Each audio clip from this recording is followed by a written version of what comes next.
ഇപ്പോൾ ദൃശ്യങ്ങളിൽ കാണുന്നത് ഇരിങ്ങാലക്കുടയിൽ ടൊവിനോ തോമസ് നടൻ വോട്ട് രേഖപ്പെടുത്താൻ എത്തിയിരിക്കുന്നതിൻ്റെതാണ്. തത്സമയ ദൃശ്യങ്ങളാണ് പ്രേക്ഷകർ കാണുന്നത്. തൃശൂർ ജില്ലയിലും ഭേദപ്പെട്ട പോളിംഗ് ആണ്. മറ്റ് ജില്ലകളുമായി താരതമ്യം ചെയ്യുമ്പോൾ ഒരല്പം കുറവാണ്. 43.55% എന്നുള്ളതാണ്. 46 കടന്നിട്ടൊക്കെയുള്ള ശതമാനം. മറ്റ് മലപ്പുറത്തുനിന്നും ഒപ്പം തന്നെ പാലക്കാട് 45.12 എന്നൊക്കെ വരുമ്പോൾ തൃശൂർ ജില്ലയിൽ അത് 43.55% എന്നതാണ്. പലതരത്തിൽ പ്രതികരണങ്ങൾ ഇന്നും നേതാക്കളുടെ ഭാഗത്തുനിന്ന് വരുന്നു. തൃശ്ശൂരിൽ നിന്നുൾപ്പെടെ മേയറുടെ പരാമർശം, പ്രതികരണങ്ങൾ അതെല്ലാം ഇന്നും വാർത്തകളിൽ നിറയുന്നുണ്ട്. ഇപ്പോൾ ടൊവിനോ തോമസ് ഇരിങ്ങാലക്കുടയിൽ വോട്ട് രേഖപ്പെടുത്താൻ എത്തിയിരിക്കുകയാണ്. അതിൻ്റെ തത്സമയ ദൃശ്യങ്ങളാണ് കാണുന്നത്. റാഫി വിശദാംശങ്ങളുമായുണ്ട്. റാഫി, തൃശ്ശൂർ ജില്ലയിൽ 43.55% എന്നതാണ്. ഈ ഉച്ച സമയത്തൊക്കെ ആളുകൾ കൂടുതലായി എത്തുന്ന കാഴ്ച കാണാൻ കഴിയുന്നുണ്ടോ?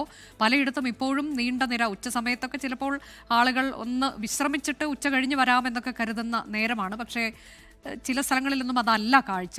തൃശ്ശൂരിൽ ഇപ്പോൾ അവിടെ റാഫി നിൽക്കുന്ന സ്ഥലത്ത് എന്താണ്? ടൊവിനോ ഇരിങ്ങാലക്കുടയിൽ വോട്ട് രേഖപ്പെടുത്താൻ എത്തിയിരിക്കുന്നു. അങ്ങനെ പുതിയ വിശദാംശങ്ങൾ.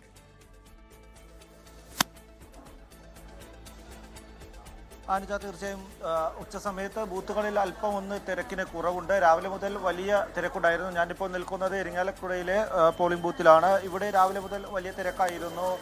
അല്പസമയം മുൻപ് ഇടവേള ബാബു എല്ലാം വോട്ട് ചെയ്യാൻ എത്തിയപ്പോൾ ഏകദേശം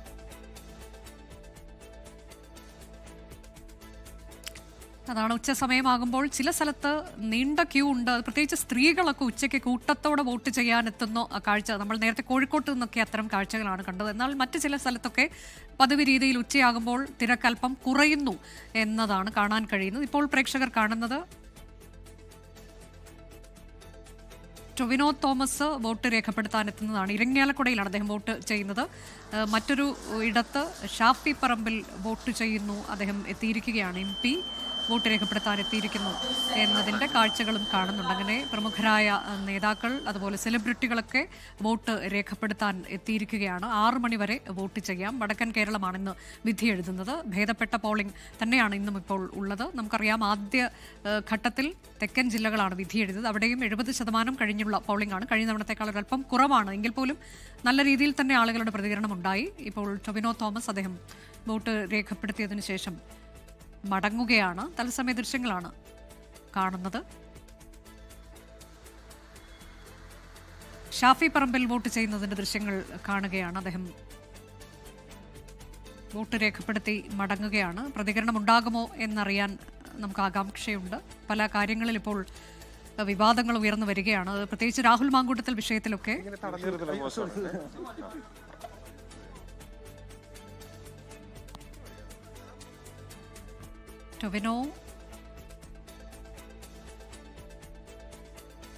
ടൊവിനോയുടെ പ്രതികരണം ആരായുന്നുണ്ട്. പ്രത്യേകിച്ച് നടിയെ ആക്രമിച്ച ആ കേസുമായി ബന്ധപ്പെട്ട കാര്യത്തിലൊക്കെ മാധ്യമപ്രവർത്തകർ പ്രതികരണം ആരായുന്നുണ്ട്. അദ്ദേഹം കാര്യമായൊരു പ്രതികരണത്തിലേക്ക് പോകാൻ തയ്യാറായിട്ടില്ല എന്നാണ് മനസ്സിലാക്കുന്നത്.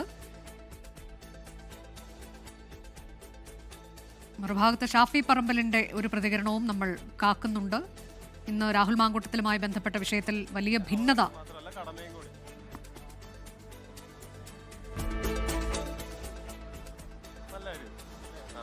ഞാനെന്താ പറയാ, നമുക്കിതിനകത്ത് നിങ്ങൾക്കൊക്കെ അറിയാവുന്ന അത്രയും പോലും ചിലപ്പോൾ എനിക്കിതിൽ അറിയില്ലായിരിക്കും. ഞാൻ പറഞ്ഞു അങ്ങനെ ഞാൻ പറയാത്ത കാര്യങ്ങൾ എന്നോട് ചോദിക്കണത് എന്തിനാണ്? നടിക്ക് നീതി ലഭിച്ചോ? അത് എനിക്ക് ഒറ്റ നോട്ടത്തിൽ നമ്മൾ നോക്കുന്ന സമയത്ത് ഏറ്റവും പ്രധാനപ്പെട്ടതെന്ന് പറഞ്ഞാൽ അതിജീവിതയ്ക്ക് നീതി ലഭിക്കുക എന്നുള്ളതാണ്. അപ്പോൾ ആ കുറ്റവാളികൾ ശിക്ഷിക്കപ്പെടുക എന്നുള്ളതാണ് ഏറ്റവും കൂടുതൽ വേണ്ടത്. നമ്മളിതിൻ്റെ കേസ് ഫയലും കണ്ടിട്ടില്ല, നമ്മൾ കൃത്യം നേരിട്ട് നടക്കുന്നത് കണ്ടിട്ടില്ല. എന്നിട്ട് കോടതി വിധിയെ നമ്മൾ വിശ്വസിക്കണം എന്നുള്ളതാണ് എനിക്ക് തോന്നുന്നത്. അതിനപ്പുറത്തേക്ക് എന്തെങ്കിലും ഉണ്ടെങ്കിൽ ഞാനും കാത്തിരിക്കുകയാണ്. അങ്ങനെ തന്നെ ആര് തെറ്റ് ചെയ്തിട്ടുണ്ടോ അവർ തീർച്ചയായിട്ടും ശിക്ഷിക്കപ്പെടണം. ഒരു കാരണവശാലും രക്ഷപ്പെടരുത്. അത്രയല്ലേ ഉള്ളൂ. ഞാനീ പറഞ്ഞത് ഇതുപോലെ തന്നെ കാണിക്കണേ, മുക്കും മൂലയും മുറിച്ചിട്ട് കാണിക്കരുത്. ടൊവിനോ തോമസിന്റെ പ്രതികരണമാണ് കേട്ടത്. കുറ്റവാളികൾ ശിക്ഷിക്കപ്പെട്ടിട്ടുണ്ട്. ഇപ്പോൾ കോടതി വിധിയെ മാനിക്കുന്നു. കൂടുതൽ ആരെങ്കിലും ഉണ്ടെങ്കിൽ അവരും നിയമത്തിന് മുന്നിലേക്ക് വരേണ്ടതാണ് എന്ന് പറയുകയാണ് ടൊവിനോ തോമസ്. അദ്ദേഹത്തിന്റെ പ്രതികരണം ഈ വിഷയത്തിൽ ഇതാദ്യമായാണ് വരുന്നത്. വോട്ട് രേഖപ്പെടുത്തി മടങ്ങുമ്പോഴാണ് മാധ്യമപ്രവർത്തകരുടെ ചോദ്യത്തിന് അദ്ദേഹം മറുപടി നൽകിയത്. ഇരിങ്ങാലക്കുടയിലെത്തി വോട്ട് ചെയ്ത് ടൊവിനോ തോമസ് മടങ്ങി. അദ്ദേഹം പറഞ്ഞത് ഇക്കാര്യത്തിൽ ആരൊക്കെയാണ് കുറ്റവാളികൾ അവരെല്ലാവരും ശിക്ഷ നേടേണ്ടവരാണ് ഇതിനോടകം തന്നെ കോടതി ശിക്ഷ വിധിച്ചിട്ടുണ്ട്. ആ കോടതി വിധിയെ മാനിക്കുകയാണ് എന്ന് പറയുന്നു ടൊവിനോ തോമസ്. ലോകത്തെവിടെയായാലും ഏത് സമയത്തും 24 വാർത്തകളും ഓഗ്മെന്റഡ് റിയാലിറ്റി പാക്കേജുകളും എക്സ്പ്ലെയിനറുകളും വിശദമായി കാണാൻ ഞങ്ങളുടെ യൂട്യൂബ് ചാനൽ നിങ്ങൾക്ക് സബ്സ്ക്രൈബ് ചെയ്യാം.